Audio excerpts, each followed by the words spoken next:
Hey guys, this is Pharaoh 2091, and welcome back to Let's Play Ace Attorney Investigations Miles Edgeworth. Last when we left off, we finished the investigation of the crime scene, and we came up with some conclusions but many more questions, but hopefully we can find answers to those real soon. So, well, now that we're done, let's see what's going to happen now. Here's the autopsy report. It's probable that Mr. Ralph survived for a short time after he was shot. However, Mr. Faraday died instantaneously from his stabbing. Interesting. Huh. Okay. It looks like we now know everything we need to know about this case. Are you sure we know everything? Of course! The incident began with Mr. Faraday attempting to get his revenge. The prosecutor went into a rage from being accused and tried to kill the defendant. But the defendant fought back and they ended up killing each other. It's all very clear and simple. There's absolutely no margin for doubt. Do you really believe that's the truth? Huh, are you saying that they're just because I figured out the truth before you don't want to believe it's true? It's alright. If you disagree with my argument, then prove me wrong. Well, if there is any contradiction to be found, that is. Don't worry, I will. So now we're up against a young Franziska. You know, I meant to mention, she doesn't really have a whip like she does. Well, I mean, it is a whip, but it's like more like it's a small whip. You know, like it kind of reminds me of stuff they use, like when they smack horses during races, or like those cruel teachers you see in movies. You know, that's something they have. You know, but no, later on in the present times, she has a freaking whip. And she also looks more anime-ish with like when she was younger, it's the big anime eyes, and I don't know, that's the way I look at it anyway. Mr. Faraday's death was instantaneous, while Mr. Rel survived for a short time. From this, it's obvious that Mr. Faraday died after he shot Mr. Rel, and Mr. Rel, while on the brink of death, stole Mr. Faraday's knife and stabbed him. Those are the facts of this case. Mr. Faraday's death was instantaneous, therefore he must have attacked first. Proving that the logic to be false is probably the fastest way to show her that she's wrong. In that case, I should first look at for any holes in her theory. Alright, so let's see what we can figure out here. I don't think there's anything I can present just yet, but I think we can try seeing some more information here. So while on the brink of death, she claims that he stole the knife and stabbed him. Alright, let's figure this out here. So you believe that Mr. Rel stole the knife from Mr. Faraday. Mr. Rel became desperate and he did not want to die. Human beings can do amazing things when they are put up to a test. So the two men struggled, and in the end, Mr. Rel was able to grab the knife and stab Mr. Faraday. The messy condition of this room is a testament to their struggle. Yes, my logic is perfectly sound. Can you really say that it's perfect? What are you insinuating? Nothing. However, I can't let what you said slide without any further inquiry. One must be clear and precise, so if you could append that statement to your testimony. Fine. They struggled, and Mr. Rel used the last of his strength to counterattack Mr. Faraday. They struggled, huh? But according to Gumshoe's testimony, he says that he didn't hear any signs of struggle. That sounds like a contradiction. If the two men were fighting, their struggle would have surely caused quite a bit of noise. However, Detective Gumshoe testified that he heard absolutely nothing. You place too much faith in that detective's testimony, you know. But for the sake of an argument, let's say there wasn't a fight. How then did Mr. Rel get his hands on a knife? Faraday's bag was sitting right here in lobby number 2. It's not hard to imagine perhaps Mr. Rel saw a chance and took it out at some point. So, what you're saying is this. Mr. Rel took a chance when he saw the opportunity and took the knife from the bag. And then Mr. Faraday shot Mr. Rel after being stabbed. Isn't there something strange in this statement just now? Yeah, I think there is something just to team it off, now you mentioned it. Wait, something doesn't add up. Oh, really? It's simply not possible for Mr. Faraday to have shot Mr. Rel after being stabbed. And if we look at the crime scene notes, Oh, let's see. Oh, he actually has some notes here. Let's see. 40, he was 32, time death, 4. Marks of dies. He died with a stab knife wound to the chest. The shock of the stab caused instantaneous death. He died with bullet wounds to the chest. There was no gunpowder burn, so he was fought from far away. Went into life for a little while to big shot. Okay, yeah. Something doesn't make sense what she said, and it's because of this. I'll show you right here.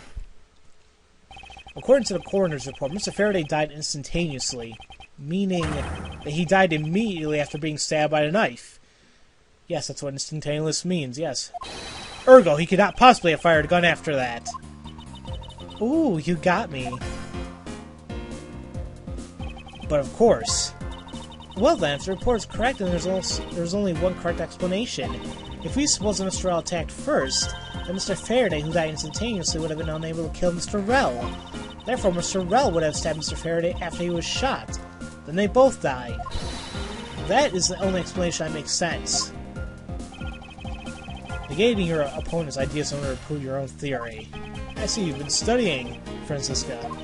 I just wanted to explain it to you as simply as possible, before you foolishly propose a foolish theory that only a foolish fool like you could find. Like you could, whatever.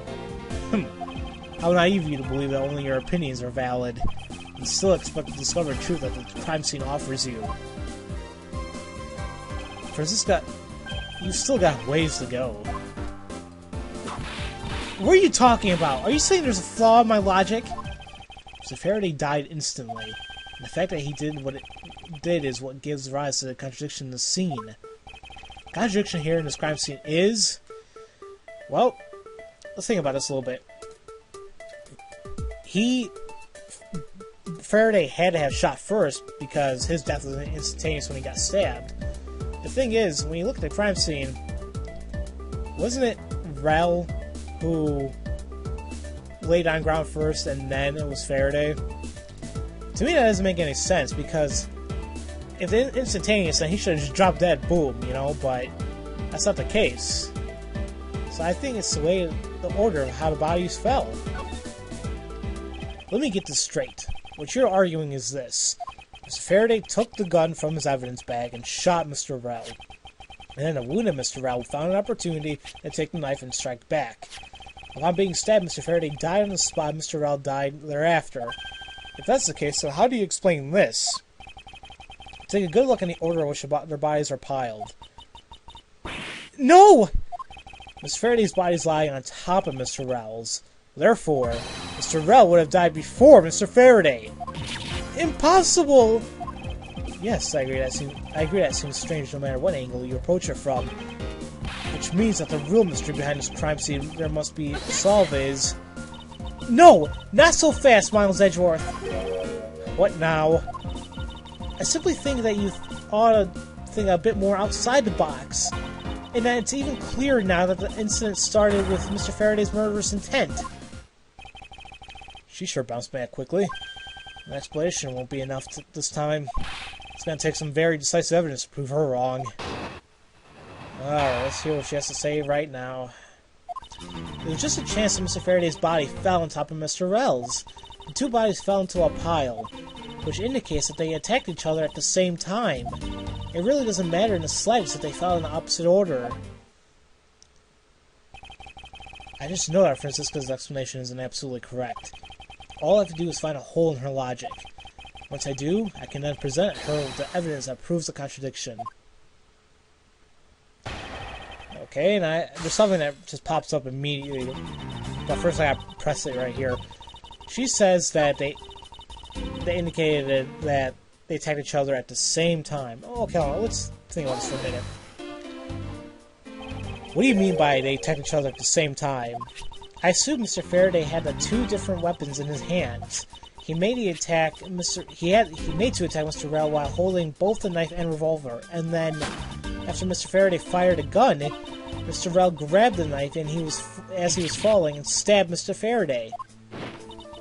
This is how Mr. Rell wound up on the bottom with Mr. Faraday on top.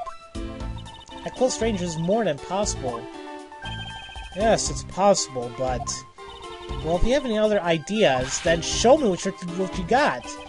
Oh, I will. And to that intent, I'd like you to append what you just said to your testimony. I don't see any point to that, but as you please. That fact indicates that they attacked each other at the same time from close range. Close range, huh? That doesn't sound right at all, because we just said that there was no gunpowder burns on the guy's chest, and that those only appear when being shot at close range or point-blank range.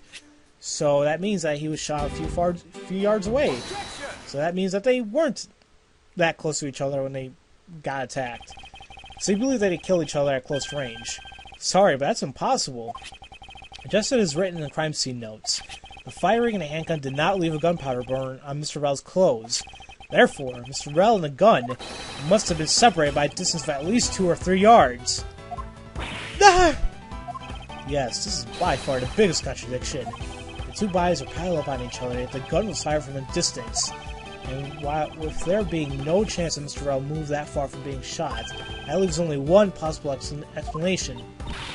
What a completely foolish line of foolish thought from a thoroughly foolish fool. If I'm not right, then who was it that made the first move with the intent to kill, huh? Who? The person that attacked first with murderous intent? That would be... Well, it may sound crazy, but it just doesn't make sense that either one of them would attack first, so it's the odd choice. It would be neither man. Here in this room, contradictions appear no matter which man we claim attacked first. Thus, there can be only one explanation. There was a third person here. Oh boy. It was that the third person who killed both Mr. Faraday and Mr. Rell, and set their bodies up to make it look like a double murder. That third person is the real culprit. Miles Edgeworth, there's just one thing you're missing. Evidence, correct? Exactly. Everything you've set up until now is nothing but a story played out in your head. However, this is where the real test begins. Can you prove that there was a third person involved in this crime? Of course. If the third person was truly here, that fact will resolve that glaring contradiction. The proof that this has been up... My god. I probably shouldn't have ate before I recorded, but whatever. The proof that this has all been set up made it look like they killed each other. I'll present and lay bare the final piece of this puzzle that's not yet in place. What is the piece of evidence that proves there's a third person involved? Well, let's take a look here. Let's take a look at all the evidence we got so far. We got KG8 incident. We all know that staff member, man and coach was found not guilty. The victim was Miss CCU. I should pop up some names. Nah. Okay, his testimony. Actually, what was his testimony again? Okay, then her struggle. Gun, knife, crime scene, now scene. Fountain pen.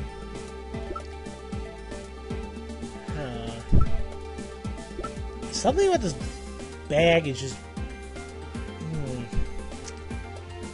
I want to say it's this bag. Take that! The gun in Mr. Faraday's hand and the plastic bag with his blood on it. These two items point to the presence of a third person. How so? Recall Detective Gumshoe's testimony. I was in the hallway the whole time, but I didn't hear a single peep of a struggle. If there wasn't a struggle in this room, then there shouldn't be any plastic bags on the ground, meaning that someone else must have deliberately scattered them around. And they also could have placed the gun in the right hand, although the guy was left-handed. Do you not see the possibility in this? Disregarding the gun for a moment, there's a high probability of blood splatter when a knife is used on a person. If the culprit held the knife with a plastic bag around it, they could have used the bag to catch any blood splatter when they withdrew the knife. Then, by spreading a few more plastic bags around, mixing a bloody one in there with them, and arranging the room to make it look like there was a struggle between the two, they were able to conceal their presence. Ah! We got her. He's writing something down. Looks like we still got a long way to go in this investigation. Yes. Objection! What the hell was that? She said that really weird. Kind of sound like a man there. Whatever. What the heck's up with you, pal? Mr. Bad, I advise you to place Detective Gumshoe under arrest. What? What? Poor Gumshoe. What's the meaning of this? Ha! Looks like you're not man enough to discipline your own subordinates. Don't you dare! That detective claims he was there, standing in front of the door the entire time. Well, I have it on good authority. It was all a giant lie. Monsieur, I ask that you please explain that last statement. I'll let his honor explain it himself. Well, I saw with my own eyes, I tell you. During the recess, there was a period of time when there was no one in the hallway. But what? See, Mr. Bad? So I ask you, why would a detective who was supposedly doing his job the whole time want to fabricate such a lie? Gumshoe, did you kill Faraday? No! Of course not, sir!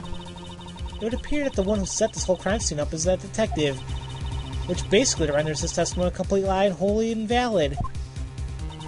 It looks like your perfect logic has just come tumbling down, Miles.